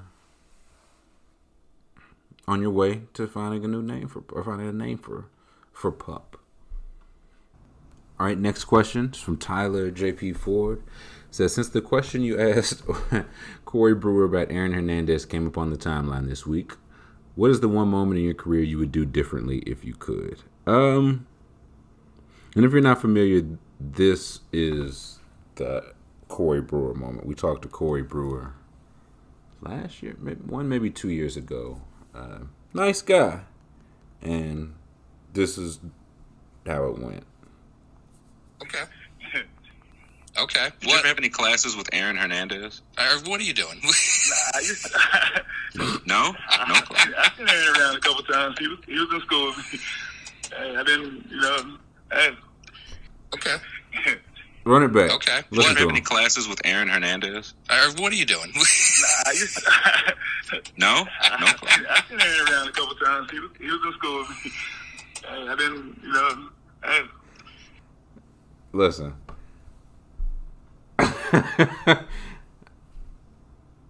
Looking back, I can see how I could have handled that differently.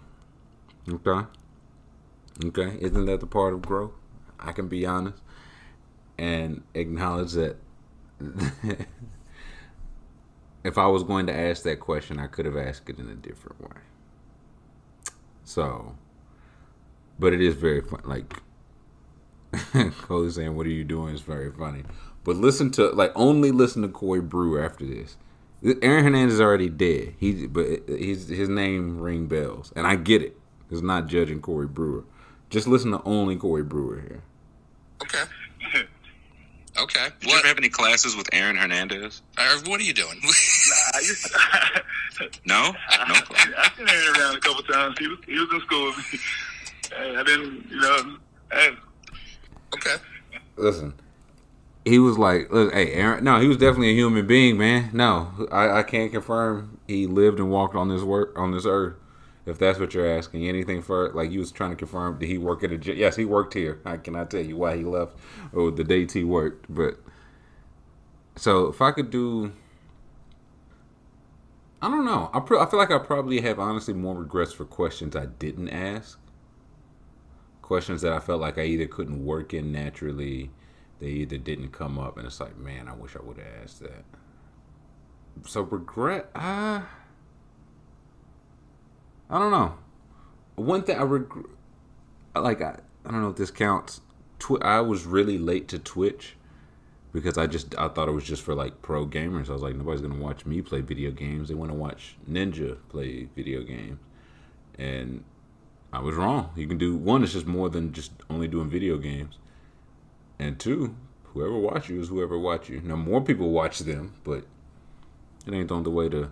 I think I was looking at it like a podcast sense, right? Like everybody's got a podcast, so it's like, how do you monetize it?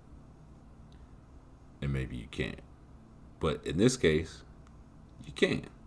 So I wish I would have got on earlier to that. It's just a way to do something I would already be doing. Just talk about whatever current events.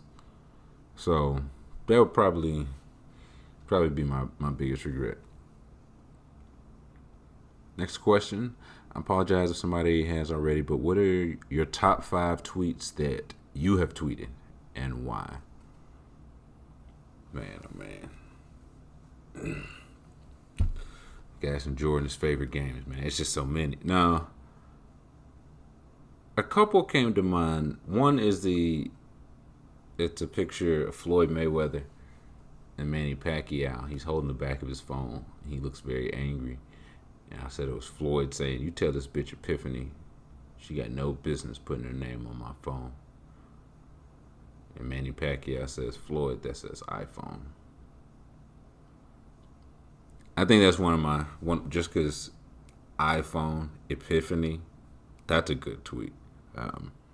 Number 2, when she got terrible taste, but she likes you, with the gif of Alonzo Mourning sitting on the bench, shaking his head, and then nodding yes. Like, ultimately, I guess, man. Derrick Rose is pushing on a door that says pool. He'll turn up eventually. That's up there because at the time I tweeted that it was the day that Derrick Rose just went missing. Just apparently just did not show up to a Knicks game. Nobody knew where he was. So I tweeted that, not knowing where he was, it was a step on faith. Because if I tweeted that and it was like, Derrick Rose has been savagely murdered, it's like, jeez. But he did turn up. But the tweet was, Derrick Rose is pushing on a door that says pool. He'll turn up eventually. And he did. All's well that ends well. Clay's goatee. Clay's goatee it's one I enjoyed just because at the time I tweeted it, I was like, this feels pretty good. And it didn't really take off. Sometimes it'd be like that, but it took off later. And that's how you know, listen, if you got quality, just put it out there, man. You don't get to decide when. You don't get to decide if it pops, but you definitely don't get to decide when. I think about that a lot when you find out the song of the year was made. You find out Booed Up, the song of last summer, was made in like 2002 and just now popped. Like, shit like that happens. So if you got quality, just put it out. Just put it out. And 5th, probably she's using your material with her new man. That was one that hurt me way more than she just having sex. Like, she's whatever jokes you had, she using them, she passing them off as hers. Not because she's not funny in her own right, but she's, you know what I'm saying, she trying to punch up your material. But she don't have your delivery. She don't have your timing. You know what I mean? But he don't know that. It's a long story. But those are probably five of my best works. Next question. I challenge you to curate the perfect Atlanta mixtape. The rules are, number 1, it's 10 songs. Number 2, you can't use the same artist more than twice. Number 3, artists must be Atlanta-based, but you can use other people's features. Example, International Players Anthem. 4, it can be hip-hop/R&B from the 90s to present. 5, you can add a bonus track if, and only if, you include a song with B.O.B. Also, feel free to choose a DJ producer to host your mixtape. Great question.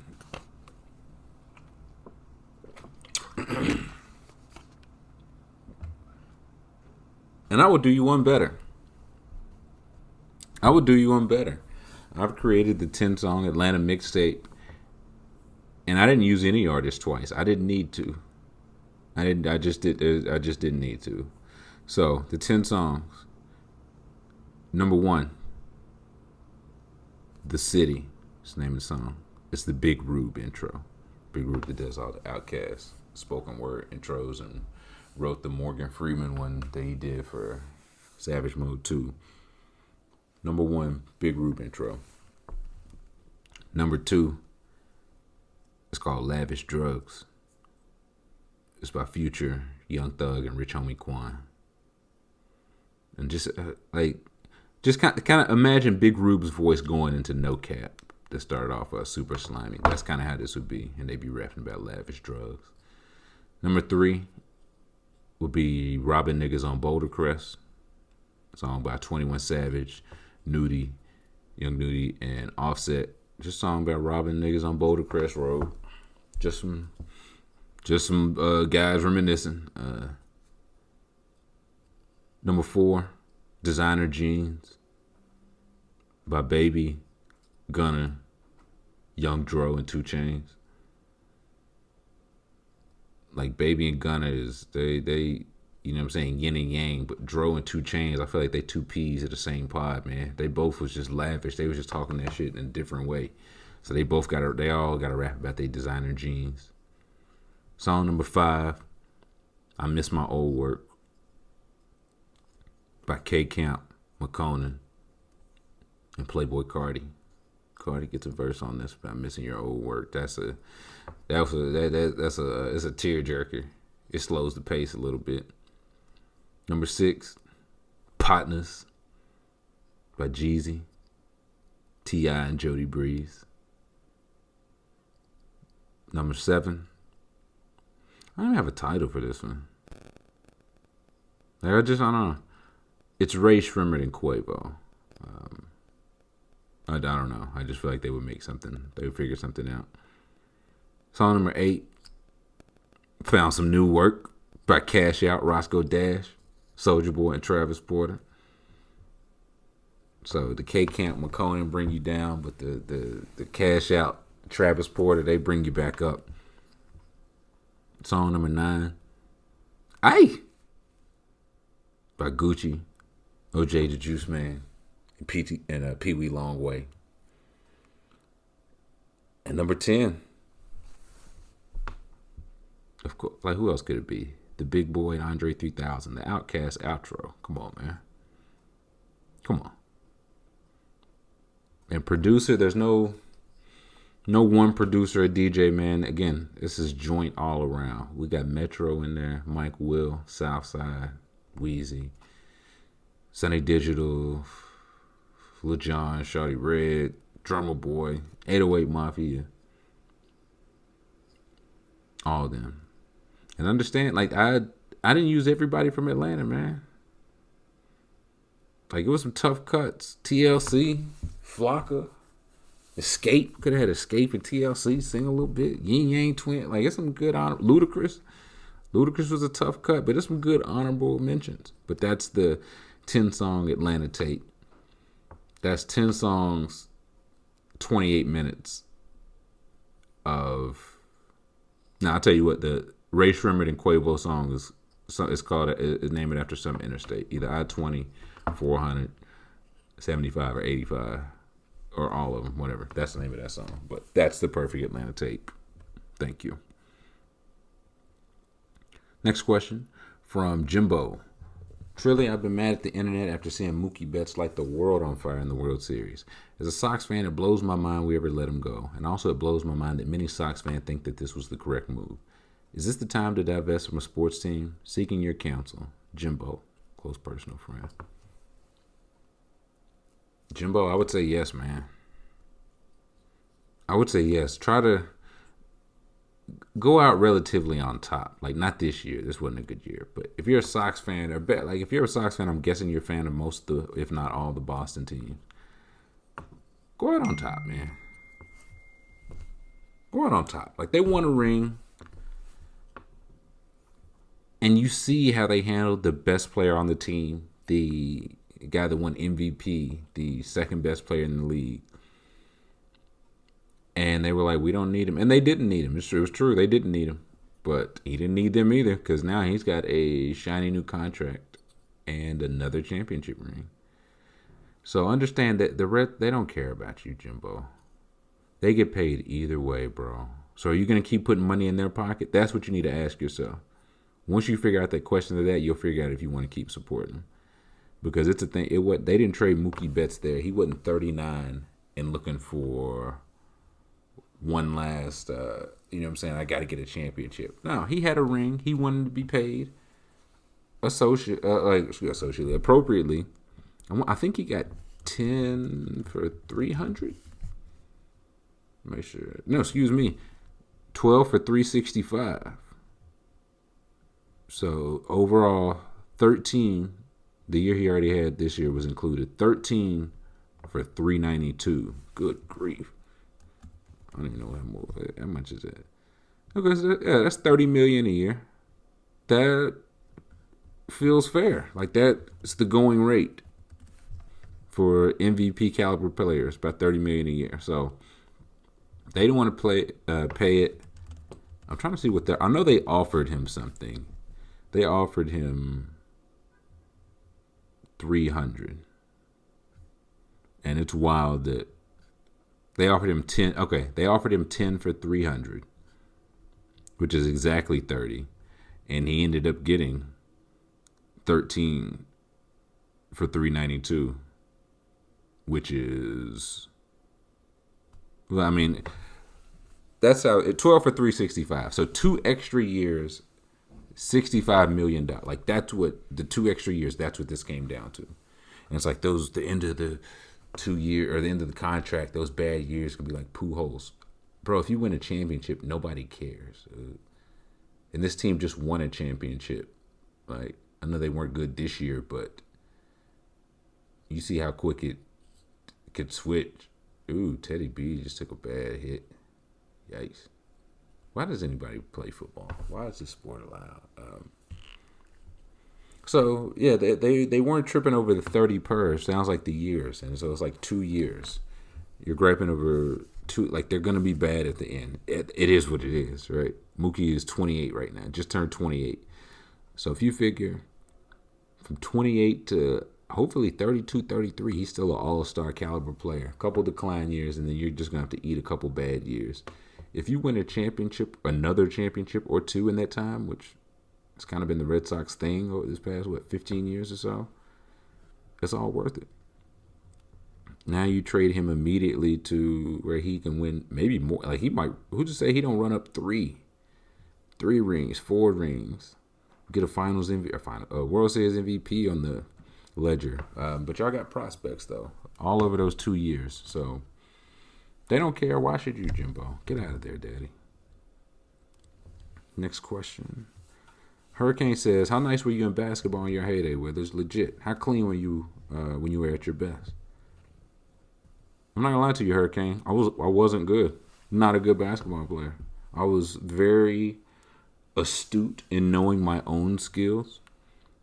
Like, I make the right basketball play, move the ball, stop the ball in transition. That was me. Like, if Shane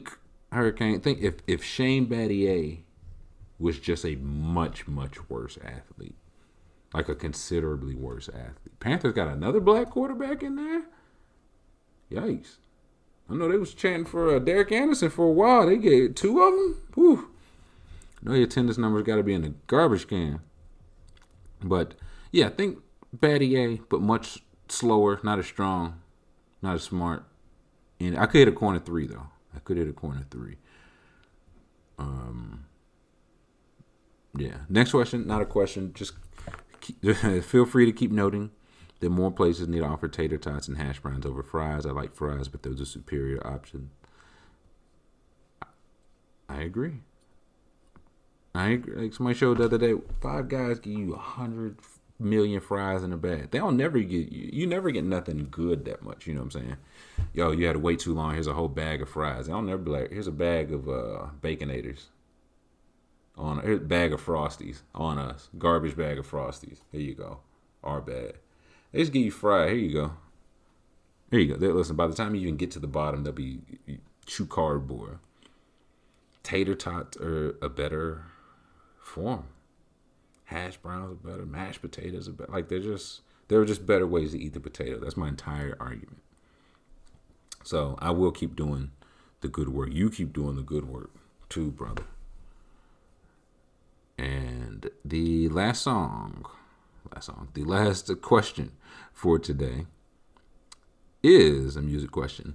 It said, what is your top protest song? And why is it I Can't Write Left-Handed? I Can't Write Left-Handed by Bill Withers is a great protest song. But my favorite is, this one immediately came to mind, Nina Simone, Mississippi Goddamn. Because it's such an upbeat song. I think I'm gonna close with that song today. It's so upbeat, like your toes are tapping, and before she even gets started, she's like, I mean every single word of this. She's performed it to I think it was at Carnegie Hall, like an all-white crowd. She's like, hey, listen, just so you whites know what kind of time I'm on. And it starts, it says, Alabama has me so upset. Tennessee makes me lose my rest. And everybody knows about Mississippi. God damn. And at the time she wrote that, the Alabama has me so upset, that was about the 16th Street bombing in Birmingham in 1963 that killed the 4 little girls. So Alabama has me so upset. By the way, if you have a chance in Birmingham to go to the Civil Rights Museum, worth a trip. Worth a trip. It is something else. Like the stuff they have on that Birmingham, it's right across from the new 16th Street Baptist, the church that was blown up, right across the street from it. And they have stuff in like the shattered stained glass. They have, I remember it was one of those, a rock they pulled from one of the little girl's head and like the shoes on her. Like it's one of those things. It really, perspective. I feel like a great museum gives perspective, and that was perspective. So that was the Alabama has me so upset. Tennessee makes me lose my rest. There was like sit-ins. There were school bombings in Tennessee. I think Nashville, maybe Knoxville, probably both at the time. And everybody knows about Mississippi. Goddamn. At that time, Medgar Evers had just been assassinated in Mississippi.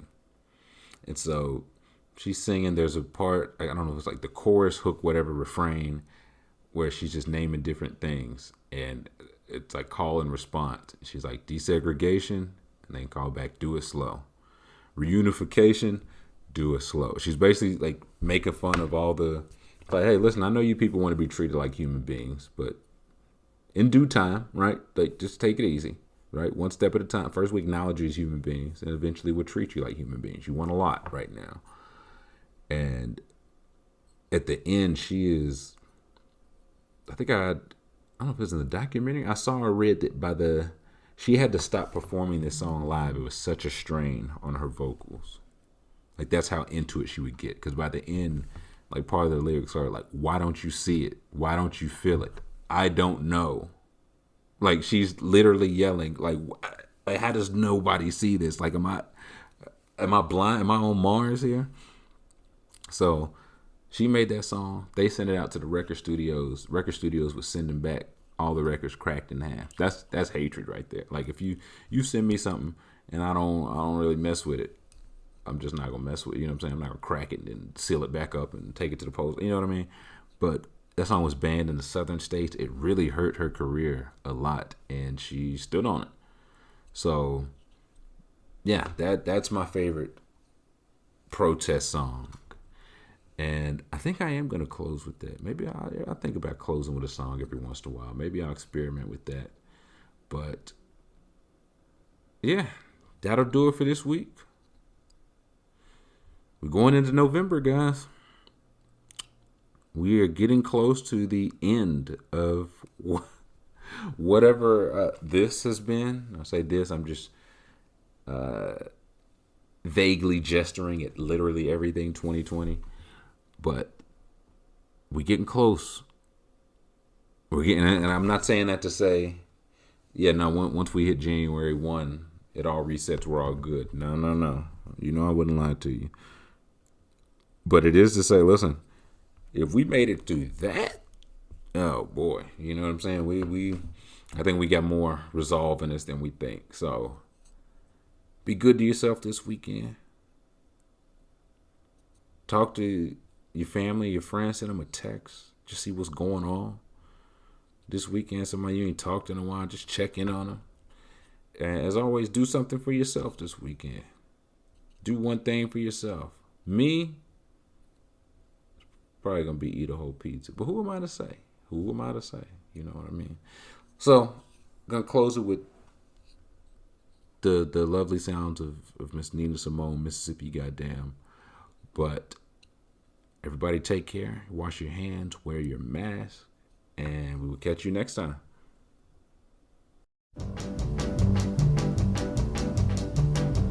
The name of this tune is Mississippi Goddamn.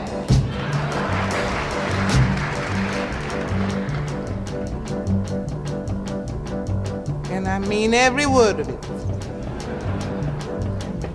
Alabama's got me so upset. Tennessee made me lose my rest. And everybody knows about Mississippi Goddamn. Alabama's got me so upset. Tennessee made me lose my rest. And everybody knows about Mississippi Goddamn. Can't you see it? Can't you feel it? It's all in the air. I can't stand the pressure much longer. Somebody say a prayer. Alabama's gotten me so upset. Tennessee made me lose my rest. And everybody knows about Mississippi Goddamn. This is a show tune, but the show hasn't been written for it yet.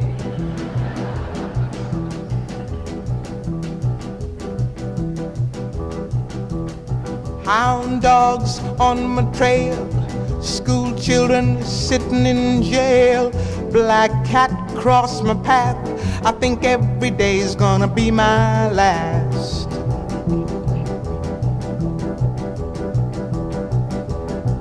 Lord have mercy on this land of mine. We all gonna get it in due time. I don't belong here, I don't belong there. I've even stopped believing in prayer.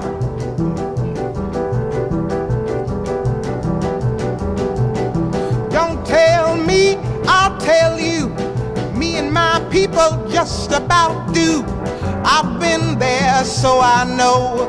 Keep on saying, go slow.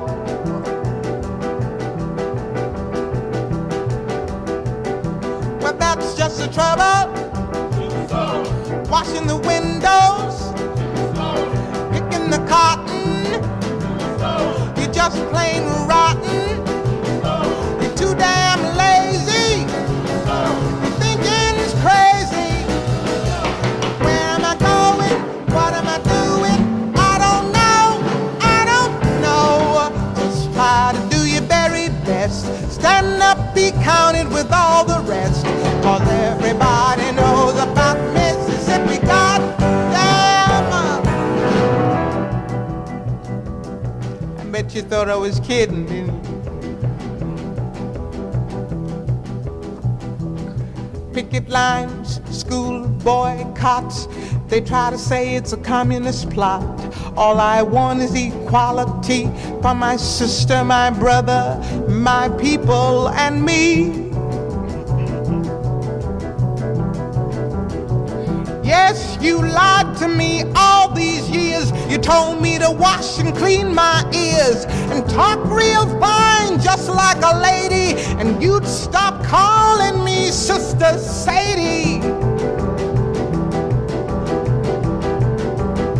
Oh, but this whole country is full of lies. You all gonna die and die like flies.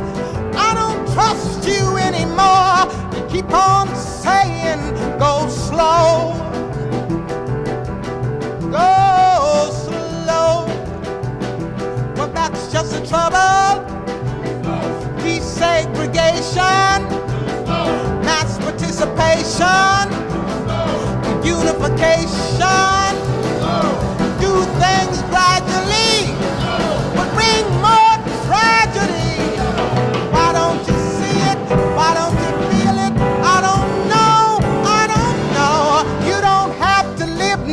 me, just give me my equality.